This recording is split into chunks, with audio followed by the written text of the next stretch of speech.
Want to impress the examiner and score more? Here are the 4 tricks you must follow. First trick, write in neat hand writing. अपने answers को बहुत ही neatly justify करना.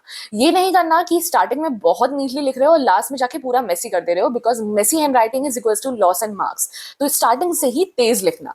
Secondly, अपने words के बीच में particular space रखना बहुत important है, जिससे एग्जामिनर के लिए वो रीडेबल होना चाहिए, not just for you but for the examiner. Trick second, draw diagrams and flow chart. क्योंकि डायग्राम्स और फ्लो चार्ट्स बहुत ही इंपॉर्टेंट होते हैं एग्जामिनर के लिए. उनको एक नॉलेज मिल जाती है कि आपको उस आंसर्स के बारे में पर्टिकुलरली चीजें पता हैं.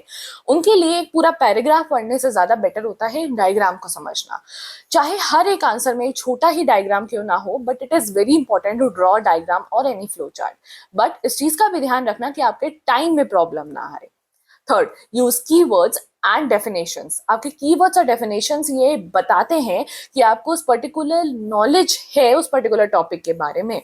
क्योंकि कोई भी आंसर का, हर एक क्वेश्चन का एक डेफिनेशन जरूर होती है. अगर आप स्टार्टिंग में ही उस डेफिनेशन को लिख दोगे तो जैसे ही एग्जामिनर उसको पढ़ेगा, स्टार्टिंग से ही उसको पता चल जाएगा कि आपको इस बारे में नॉलेज है.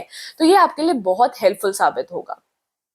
Fourth trick which is very important, use सब हेडिंग्स एंड हेडिंग्स. अपने आंसर्स को ब्रेक करो एक सेक्शन वाइज में. अपने बुलेट पॉइंट्स पे ध्यान रखना है कि आपको हर एक आंसर को एक सेक्शन वाइज में चेंज करना है, ब्रेक करना है, और उस सेक्शन के आंसर्स जो हैं वो बुलेट पॉइंट में लिखने हैं. इसके लिए एग्जामिनर के लिए इजी हो जाता है पढ़ना और समझना कि आपके आंसर्स एग्जैक्टली लिखे क्या हैं.